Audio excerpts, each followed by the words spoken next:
Bapak Ibu yang terkasih, kita berjumpa lagi di acara Katekese Umat episode Umat Bertanya Romo Menjawab tentang tradisi suci. Semoga kita semua dalam keadaan sehat dan tetap semangat. Masih bersama saya Lina dan saya Desi serta Romo Niko Ola yang sudah hadir bersama kami. Apa kabar Romo? Kabar baik, puji Tuhan. Ya, baik Romo, setelah kemarin kita mendengarkan tentang tradisi suci dan sudah ada beberapa pertanyaan dari umat yang masuk melalui WA. Jadi kita kali ini akan menjawab pertanyaan tersebut ya Romo. Ya.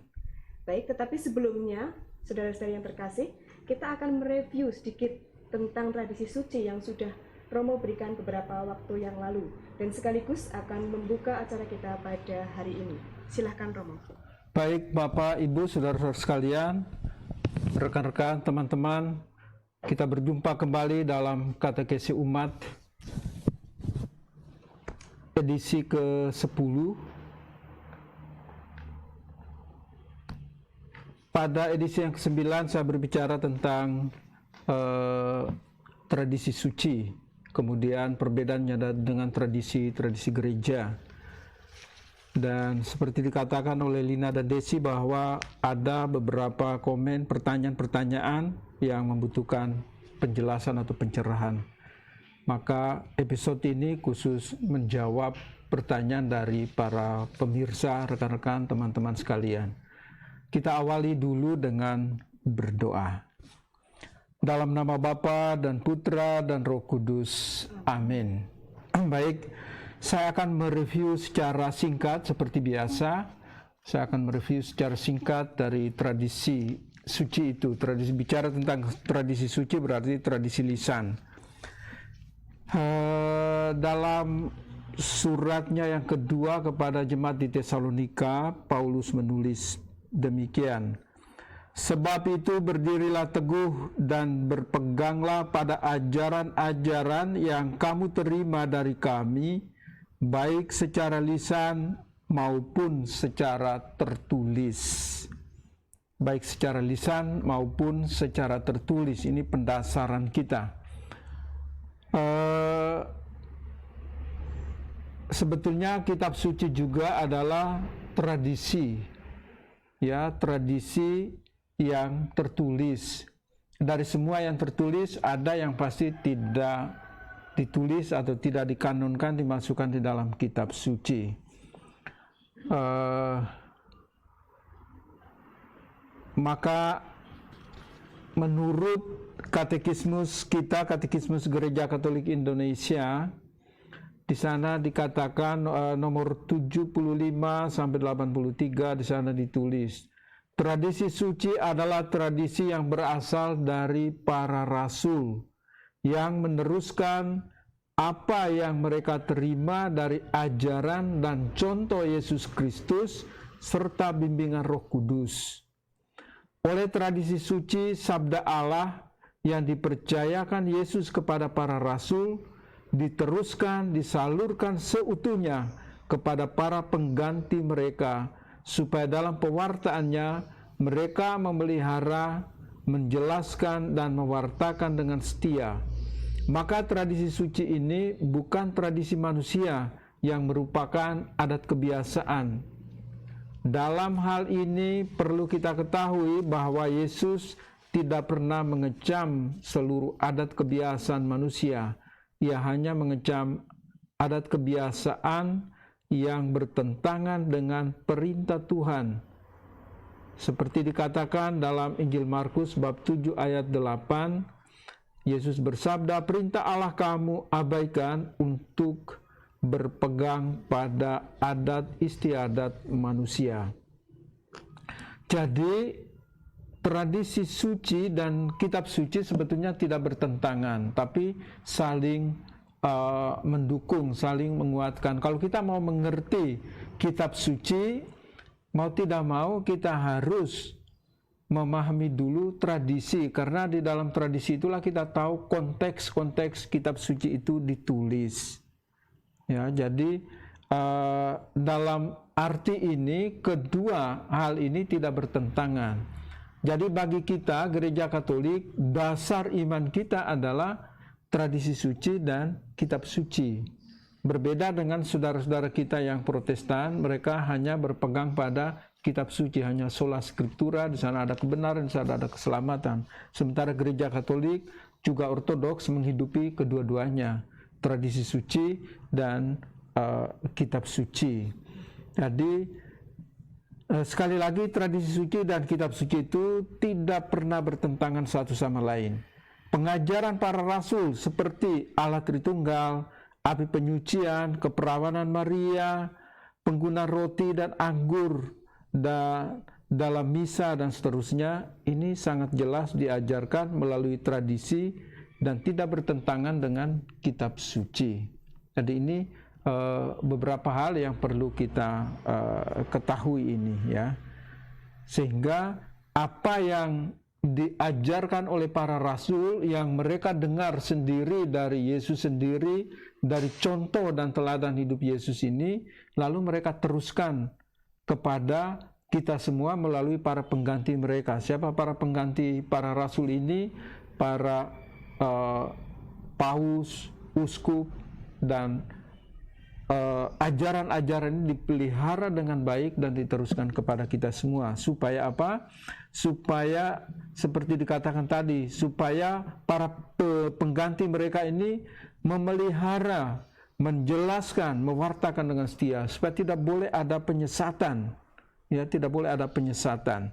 Kita tahu bahwa tahun 1500-an itu bisa dikatakan orang tafsir seenaknya setelah munculnya Luther dengan gerakan reformasi itu, sehingga banyak sekali penyesatan. Orang menafsirkan sesuka mereka, pada akhirnya kan menimbulkan penyesatan. Akhirnya kitab suci itu oleh gereja Katolik ditarik dari umat, sehingga hanya orang yang berwenang untuk membacanya, menafsirkan supaya tidak terjadi kekacauan atau menafsirkan sesuka mereka. Kemudian pada era Konsili Vatikan kedua baru kebiasaan dulu membaca kitab suci dikembalikan lagi kepada umat, bahkan dianjurkan untuk diterjemahkan dalam berbagai bahasa dunia, bahkan bahasa setempat, supaya semakin banyak orang membaca kitab suci. Ini tradisi lisan dan tertulis ini saling mendukung, saling menguatkan. Kemudian tradisi-tradisi yang lain ya ada yang disebut dengan tradisi gereja, ya sudah kita jelaskan itu, tapi nanti bahwa kalau ada komen-komen, pertanyaan-pertanyaan, nanti Romo akan mencoba memberi pencerahan. Begitu untuk review sementara. Baik, pemirsa yang terkasih dalam Kristus, itu tadi sedikit review tentang tradisi suci beberapa waktu yang lalu. Dan kali ini kita akan menjawab beberapa pertanyaan. Yang pertama, Romo, Ya. mengapa dinamakan tradisi suci? Apakah tradisi gereja tidak suci? Gitu. Silakan. Baik, terima kasih. Tentu saja pertama-tama disebut tradisi suci karena bukan soal orang-orangnya, tetapi yang mewariskan itu. Dia yang mewariskan itu adalah suci. Jadi para rasul itu meneruskan apa yang mereka terima, dengar dari ajaran dan contoh Yesus. Yesus itu suci, maka yang diwariskan juga suci. Apalagi dengan bimbingan Roh Kudus. Jadi bukan sembarang orang itu. Itu diyakini oleh gereja kita bahwa kenapa disebut tradisi suci, karena memang diwariskan oleh yang suci, yaitu Yesus Kristus sendiri. Jadi dekat sekali kan, Yesus dengan para rasul hidup berdampingan bersama-sama. Apa yang mereka lihat, apa yang mereka dengar, contoh dan teladan yang diberikan oleh Yesus, itulah yang mereka teruskan kepada kita semua melalui para penerus, para rasul, yaitu para paus dan juga para uskup. Maka dikatakan bahwa apa yang didengar oleh para rasul dari Yesus Kristus sendiri, itu yang mereka teruskan, ya, mereka teruskan kepada kita semua, supaya para pewaris para rasul ini, mereka harus menjaga, mereka harus memelihara, menjelaskan dengan baik dan mewartakannya dengan setia. Jadi soal disebut tradisi suci karena ini dari Yesus sendiri yang adalah suci, ya. Terus bagaimana dengan tradisi gereja, Romo? Oh ya, tradisi gereja. Baik, tradisi gereja itu kan kebiasaan-kebiasaan para bapak gereja yang membantu kita untuk menuju kepada kesucian. Misalnya Doa Rosario yang pertemuan edisi spesial itu khusus itu juga bicara tentang Doa Rosario kan. Nah, Rosario itu sendiri membawa kita kepada Yesus, sang sumber kesucian itu, ya. Jadi ini kebiasaan-kebiasaan gereja yang dihidupi, atau devosi yang lain, doa-doa yang lain. Ini tradisi-tradisi gereja. Misalnya ya tidak hanya Doa Rosario tetapi juga jalan salib, ya kan? Ini tradisi gereja. Jalan salib. Ini juga membawa kita kepada penghayatan kita kepada sang sumber kesucian itu, yaitu Yesus sendiri. Jadi tradisi gereja itu membawa kita kepada kesucian. Dia belum suci, membawa kita kepada kesucian karena yang suci itu Yesus. Sementara yang lain disebut tradisi suci karena memang mereka dengar sendiri dari warisan dari Yesus Kristus sendiri. Seperti itu, paling tidak ringkasnya seperti itu ya. Jadi Rosario, jalan salib, doa-doa di dalam keluarga dan yang lain-lain itu membawa kita kepada sumber kesucian. Jadi kebiasaan gereja. Pengakuan dosa termasuk. Ya, termasuk dalam tradisi gereja berarti, Romo? Iya, masuk dalam tradisi gereja. Kalau misalnya dosa, kayak misa syukur Imlek, misa suran atau suro ya? Suro. Itu termasuk gimana, Romo? Itu kan tradisi-tradisi lokal setempat. Jadi misalnya suruhan, Imlekan, ya suruhan nggak ada misalnya di luar Jawa, di gereja-gereja Toraja atau gereja Flores, itu kan nggak ada, hanya ada di Jawa. Itu masuknya tradisi mana? Masuk tradisi gereja karena gereja menginkulturasi budaya-budaya lokal ini dalam kehidupan menggereja. Karena tapi bukan juga sekedar dicuplik begitu saja, dipelajari dulu. Ya, dipelajari dulu. Ini bisa enggak didudukan dengan tradisi gereja ini? Oh, ternyata bisa ada nyambungnya ini. Nah, berarti masukkan gitu. Jadi kita enggak asal aja ya, iya, betul. Begitu juga Imlekan, juga kita harus mengerti pemahaman dulu.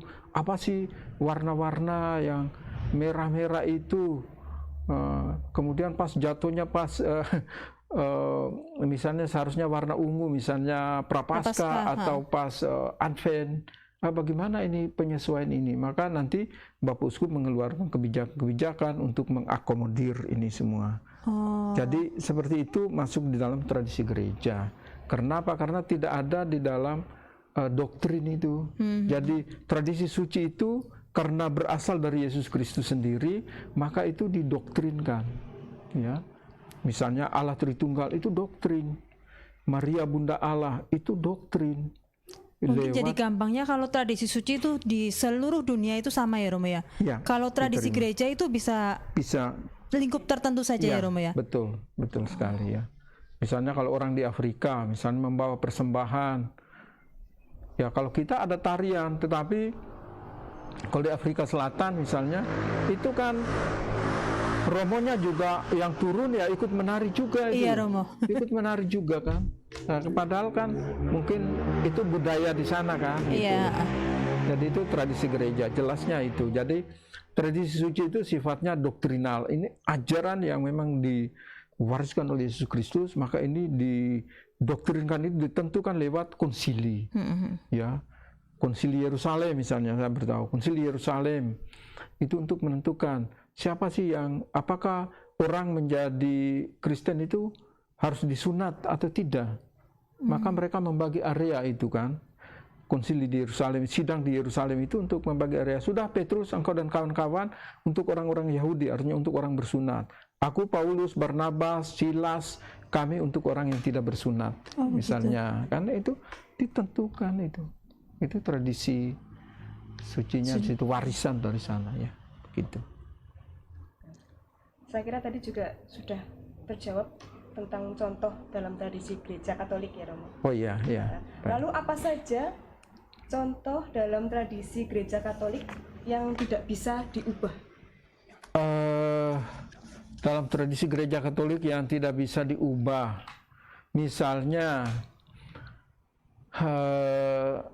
tanda salib misalnya, itu satu-satunya tanda kita itu ya. Ya, tanda kita orang Katolik dan Ortodoks ya sama.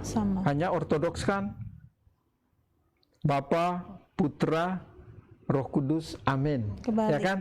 Kalau kita kan Bapa, Putra, Roh Kudus, amin. Kiri ke kanan, Ortodoks kanan ke kiri. Ini kan nggak bisa dirubah.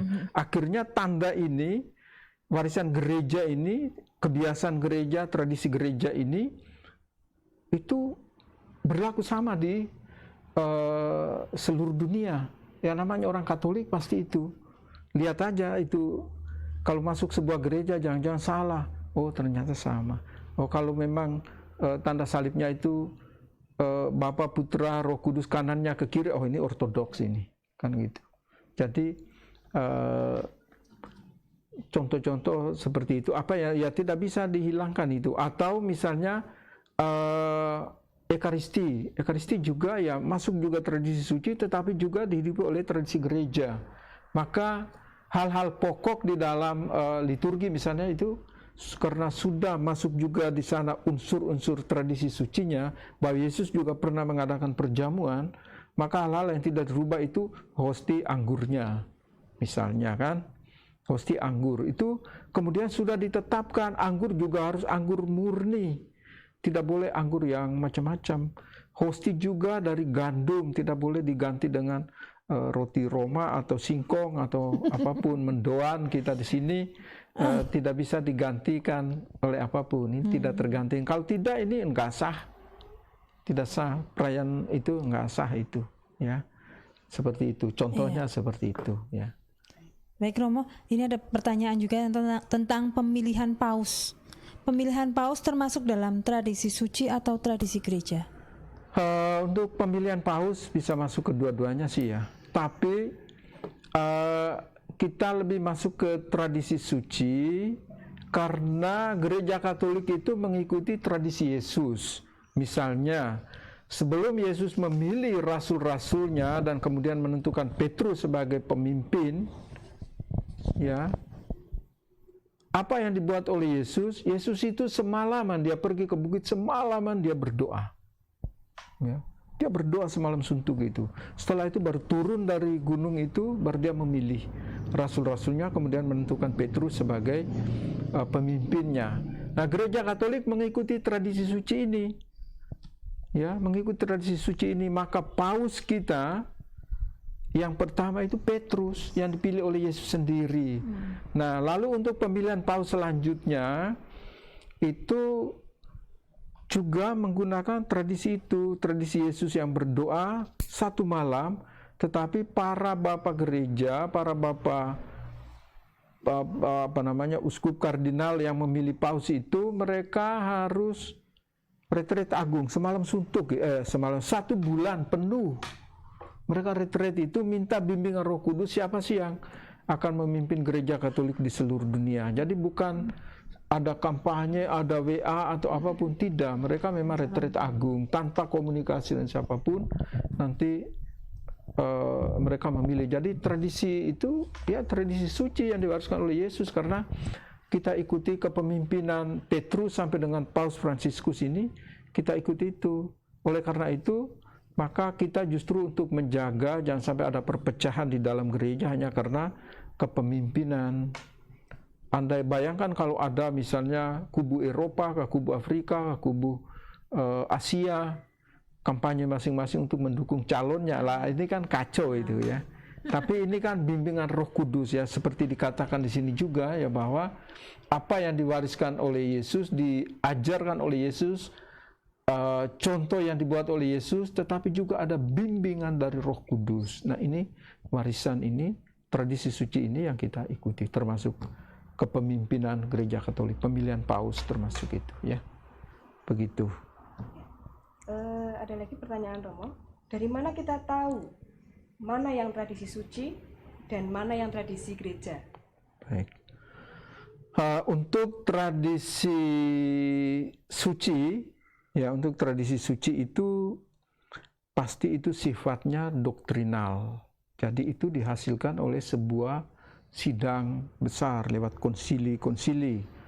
Ya, tradisi suci ya selain pemilihan paus, tetapi juga misalnya hal-hal hakiki yang menyangkut ajaran-ajaran gereja. Jadi ajaran gereja itu ada yang tertulis itu dalam kitab suci, dalam katekismus gereja Katolik, tetapi ada juga yang lisan, tradisi lisan, itu yang disebut dengan tradisi suci. Misalnya doktrin tentang Tritunggal, ya. Banyak orang kadang-kadang mempersoalkan, loh kata Tritunggal itu nggak ada, ya. Siapa yang menggunakan istilah itu? Tertullianus yang pertama kali menggunakan kata Tritunggal itu untuk menjembatani kemajemukan Allah itu loh. Ya. Misalnya dari kitab Kejadian kita tahu, marilah kita jadikan manusia menurut gambar dan rupa kita. Lah kita ini kan jamak. Ya Romo, pertanyaan selanjutnya yaitu dari mana kita tahu mana yang tradisi suci dan mana yang tradisi gereja? Baik, terima kasih. Tentu saja yang tradisi suci itu sifatnya doktrinal. Jadi dalam episode yang lalu Romo juga menjelaskan beberapa contoh tradisi suci. Misalnya doktrin-doktrin yang diajarkan oleh gereja Katolik melalui konsili-konsili, doktrin-doktrin yang diajarkan oleh paus, doktrin-doktrin atau ajaran-ajaran para bapak gereja, katekismus gereja Katolik, liturgi, dan sakramen-sakramen. Contoh, ya, contoh yang kita tahu bahwa ini tradisi suci itu pertama sifatnya doktrinal, dekat dengan sang sumber kesucian yaitu Yesus Kristus sendiri. Maka misalnya doktrin Allah Tritunggal, ya, atau doktrin tentang dogma-dogma Maria, Maria Bunda Allah, Maria tak bernoda, Maria diangkat ke surga, dan seterusnya. Ini hal yang sifatnya doktrinal. Demikian juga dengan ajaran-ajaran para bapak gereja. Nah, ini juga seperti Tertullianus yang mengajarkan tentang Tritunggal yang Maha Kudus, Justinus Martir yang pertama kali menggunakan istilah Perjanjian Baru untuk kitab suci, dan masih banyak yang lain juga, ya. Kemudian juga di dalam katekismus gereja Katolik yang dimiliki oleh gereja di seluruh dunia ini juga memuat doktrin-doktrin, ajaran-ajaran resmi gereja supaya kita itu tidak salah jalan, tidak sesat. Demikian juga liturgi dan sakramen-sakramen. Ini semua ditetapkan, ditentukan oleh sebuah konsili suci. Ya, mulai konsili Yerusalem, ada konsili Nisea, ada konsili Efesus, konsili Konstantinopel, ada konsili Vatikan pertama, Vatikan kedua, dan seterusnya. Mereka membahas ajaran-ajaran gereja itu, ya. Kemudian itu tradisi suci, itu artinya tidak bisa dirubah, tidak bisa diganggu gugat kalau itu memang sudah ditentukan oleh konsili, ya. Jadi sebagai ajaran resmi itu tidak bisa diganggu gugat. Kalau tradisi gereja sih banyak sekali, ya. Tradisi gereja itu ada doa rosario, jalan salib, misalnya penggunaan benda-benda rohani, entah rosario, penggunaan lonceng di dalam liturgi. Ini tradisi gereja, kebiasaan-kebiasaan gereja, maka ini bisa diganti. Misalnya lonceng bisa diganti dengan gong. Seperti itu, ya. Kemudian lilin misalnya, kalau memang tidak di tempat itu tidak ada lilin, ya bisa diganti dengan benda penerang yang lain, entah dari obor atau apapun. Ya kan, kalau tidak ada lilin mau bagaimana? Ya kan, bisa digantikan ke situ. Jadi jalan salib juga kan tidak, karena itu bukan doktrin kan, maka bisa dibuat di dalam gereja, bisa di tempat terbuka. Ya kan bisa dibikin drama ya Romo. Betul, bisa dramatisasi kan, tidak ada kita harus begini, harus begini, tidak. Ya, seperti itu. Itu beberapa contoh mengenai tradisi gereja, tapi banyak sekali ya. Kemudian ada, meskipun itu tradisi gereja, tapi misalnya tidak bisa dirubah karena memang tipis sekali ya antara tradisi gereja dan tradisi suci. Kenapa? Karena tradisi gereja juga menghidupi tradisi suci ini, ya kan? Juga dari kitab suci juga. Jadi misalnya kebiasaan untuk berkumpul, ya kan gereja bisa ambil untuk kebiasaan berkumpul para rasul itu dengan misalnya kumpul untuk doa keluarga, doa bersama, atau pendalaman kitab suci, seperti itu kan. Nah itu juga kita ambil dari tradisi ini, tradisi gereja. Namun demikian, karena sifatnya itu biasa dan bukan doktrin, maka itu bisa dirubah. Jalan salib bisa dirubah, ya bisa di dalam gereja, bisa didramatisasi dan seterusnya, seperti itu. Iya Romo. Ada juga yang bertanya, Romo kan tidak menikah ya Romo? Ya. Itu termasuk dalam tradisi suci atau tradisi gimana Romo? Itu ya. Bingung. Padahal para rasul juga menikah. Iya Romo. Betul. Para rasul juga ada yang punya istri. Iya, berkeluarga. Zaman-zaman dulu juga ada paus yang juga kawin, uskup. Ya. Ini tidak termasuk maksud saya hidup selibat itu tidak termasuk di dalam tradisi suci. Ya. Tidak masuk di dalam tradisi suci, tapi itu tradisi gereja. Ya. Itu tradisi gereja. Kenapa? Karena itu bisa dirubah. Dulu itu misalnya paus bisa uskup bisa menikah.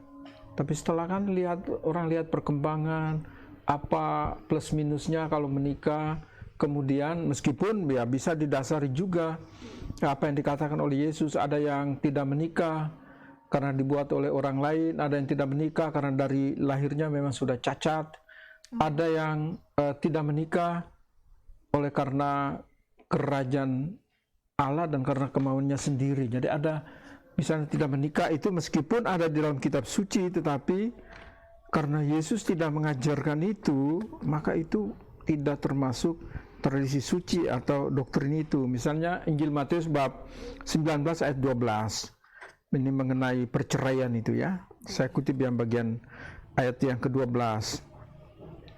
Yesus berkata, ada orang yang tidak kawin karena ia memang lahir demikian dari rahim ibunya, artinya cacat. Ya. Misalnya impoten dan sebagainya, artinya cacat bawaan itu kan. Nah, kedua, kelompok orang yang kedua, ada orang yang dijadikan demikian oleh orang lain. Ini termasuk biasanya pengawal-pengawal raja. Raja itu kan selirnya banyak. Nah, kalau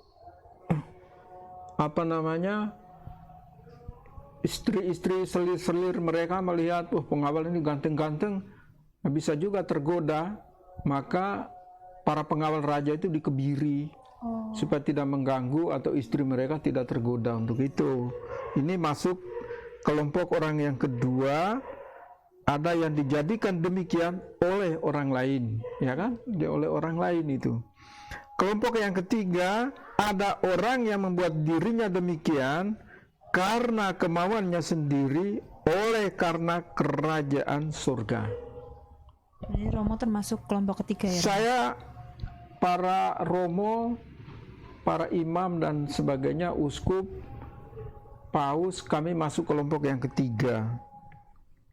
Ya, ini karena kemauan sendiri, tidak pernah ada yang memaksa, dan oleh karena kerajaan Allah. Jadi kita mau mengabdikan hidup kita untuk pewartaan kerajaan Allah, bukan karena apa namanya putus cinta, Tidak bukan laku. karena tidak laku, tetapi memang karena kemauan aku sendiri, ya toh? Karena saya mau melayani Allah dalam pewartaan itu lebih full, lebih total, tanpa diikat oleh apapun. Tadi pewartaan itu lebih apa namanya? Totalitas lah bisa dibilang. Ya betul, untuk menjaga juga. Berarti tidak masuk kehidupan dalam kita. tradisi ya Romo ya? Tidak masuk dalam tradisi suci karena tidak diajarkan oleh Yesus, tapi oleh gereja sendiri, kebiasaan-kebiasaan, tradisi-tradisi gereja. Sudah. Oke, baik, Desi, Lina, apakah masih ada pertanyaan lagi? Sudah cukup Romo. Dan Baik, terima kasih atas penjelasan dari Romo. Saudara-saudari yang terkasih, demikianlah tadi pertanyaan yang sudah Anda ajukan dan dijawab oleh Romo. Semoga penjelasan ini memberikan pencerahan bagi Anda tentang tradisi gereja dan tradisi suci. Baik, saudara-saudara sekalian, Anda para pemirsa yang setia, marilah kita akhiri dengan membuat tanda kemenangan Kristus.